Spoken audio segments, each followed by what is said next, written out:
ऐश्वर्य जी, इंडी गठबंधन के घटक दलों को एक दूसरे पर भरोसा नहीं है। अनुराग जी अपना टाइम कैलकुलेट करते हैं और रत्नाकर जी अपना, दोनों मिलके नहीं कहते कि इंडी गठबंधन वालों ने ज्यादा बोला है, उनको अपना अपना चाहिए। यह गठबंधन का अंदरूनी स्थिति है। अब दोनों की बात का क्रमवार जवाब देता हूं। पहले जो भदौरिया जी ने बोला तो सिर्फ दो स्टेटमेंट कोट करता हूं।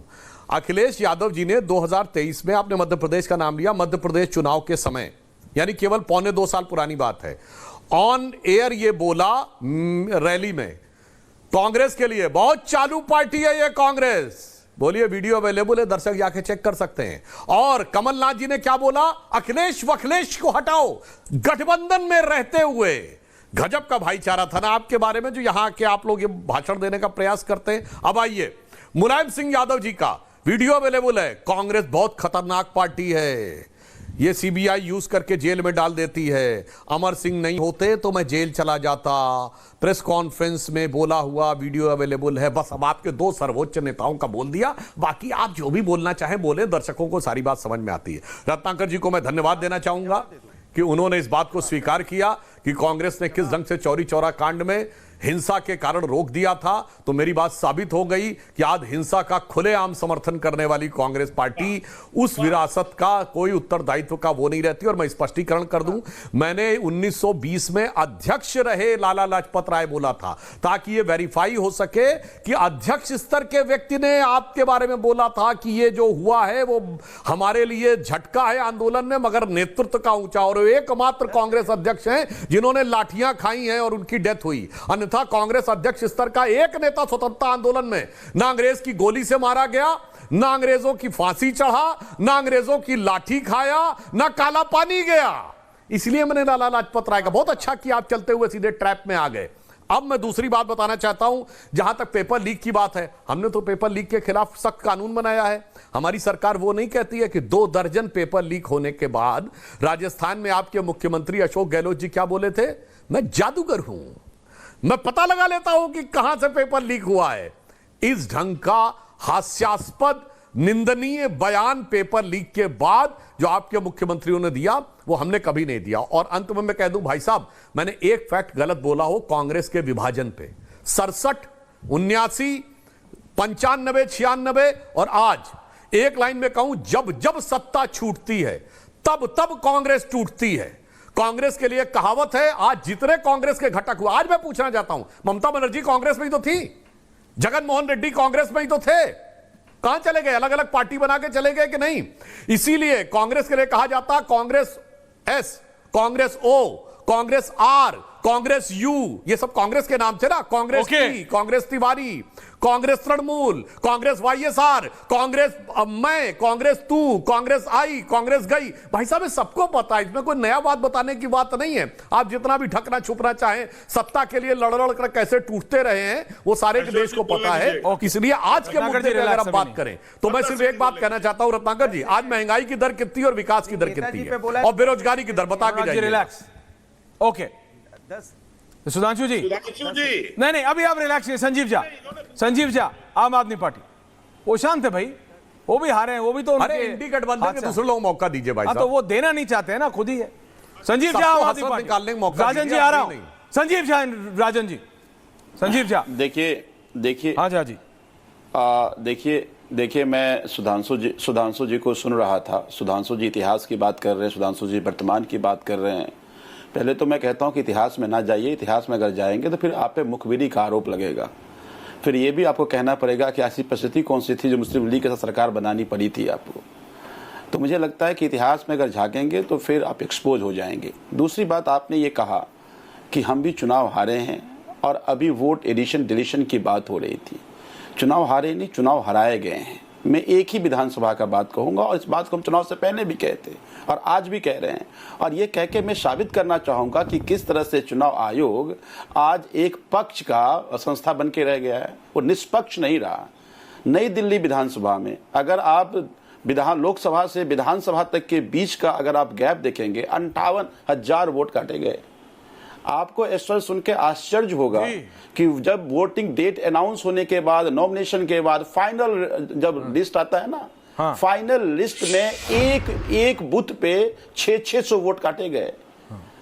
5800 वोट एडिशन और डिलीशन हुआ फाइनल रोल आने के बाद। तो किस तरह से दिल्ली में इन्होंने वोटर की गड़बड़ियां कराकर चुनाव जीतने की साजिश करी। और ऐसा नहीं कि मैं आज एलिगेशन लगा रहा हूं, ये सारे डेटा, सारे तथ्य हमने चुनाव से पहले हमने दिए थे चुनाव आयोग को। मैंने आपकी बात सुनी, पूरे फैक्ट दिए थे, आपने दिए। किस तरह से। मैं 10 सेकंड बोल रहा हूं और फिर आप कंटिन्यू करना सवा मिनट और। लेकिन जब अरविंद केजरीवाल ने चाहे शीला दीक्षित को करीबन 25,000 वोटों से हराया था, क्या कांग्रेस ने भी एक बार कहा था कि आम आदमी पार्टी ने इलेक्शन कमीशन को मैनिपुलेट किया?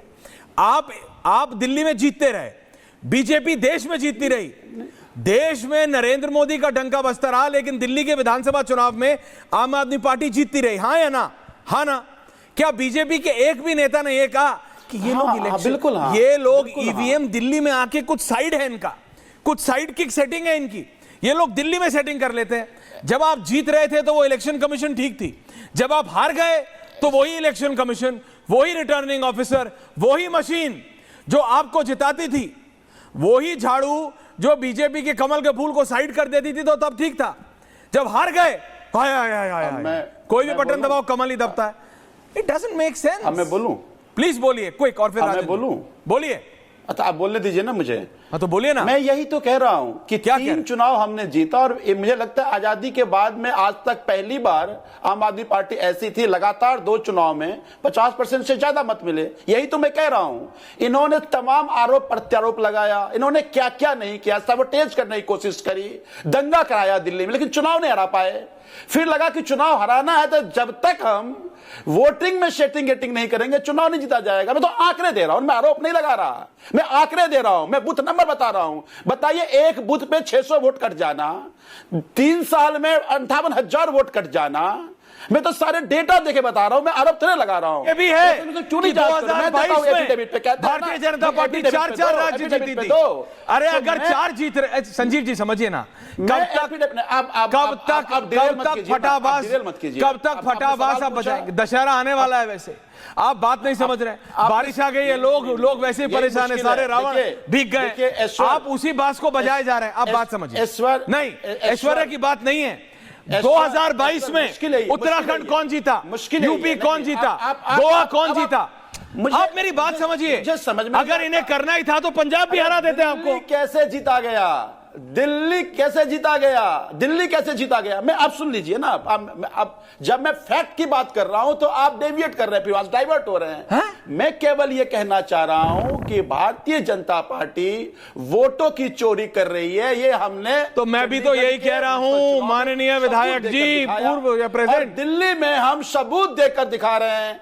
तो हम तो कि अगर चोरी करनी थी तो पंजाब भी जीत जाते। अच्छा ठीक है, you are stuck on Sudhanshu Trivedi with reply. I don't have time to have a debate one on one with you today. Rajkumar Rajan ji, RJD, your point, और फिर सुधांशु जी दोनों को जवाब दे रहे हैं। राजन जी, इलेक्शन कमीशन, देखिए मैं पर्सनली नहीं मानता, मैंने आपको बताया पहले दिन भी, अगर इतना ही चोरी और सीना जोरी करनी है तो पंजाब में 22 में आपको क्यों जीतने देते? मेरा पर सिंपल सवाल है, फैक्ट ही है ना। राजन ji, RJD. Thank you Sanjeev ji, मैंने आपको टाइम दिया, 2.5 मिनट दिया संजीव दादा। आंकड़े दे रहा हूं, डेटा दे रहा हूं। अच्छा ठीक है, तो मेरे भी तो आंकड़े ही थे ना। राजन जी, ओके। आरजेडी ऐश्वर्या जी, दादा ऐश्वर्या जी, देखिए जो विमर्श आप कर रहे हैं अभी, वह विमर्श का हिस्सा देश का युवा वर्ग है। शायद सुधांशु जी भूल गए हैं कि आपने कभी 2 करोड़ नौकरी देने की बात की थी उन युवा वर्ग को। आज वह युवा वर्ग जो जिसके पास नौकरी नहीं है, जो बेरोजगार है, दर दर का ठोकर खा रहा है, उस आशा और आकांक्षाओं को न मिलने के कारण उसके मन में जो निराशा का भाव है, तो वह युवा वर्ग कहां जाए? आखिर वो अपने अधिकार और अपने कर्तव्य बोध के लिए, अपने मेहनत और संघर्ष करने के लिए जब वह पढ़ाई करता है, एग्जाम देता है, पेपर लीक हो जाता है, उसको नौकरी नहीं मिल रही है, वही युवा वर्ग जब रोड पर अपने अधिकारों की लड़ाई के लिए लड़ता है, आप उसे उपद्रवी कह जाते हैं, जेन जी कह जाते हैं। सवाल है, कभी संसद भवन में लोहिया जी ने कहा था जब सड़कें सुनी हो जाती है संसद आवारा हो जाती है।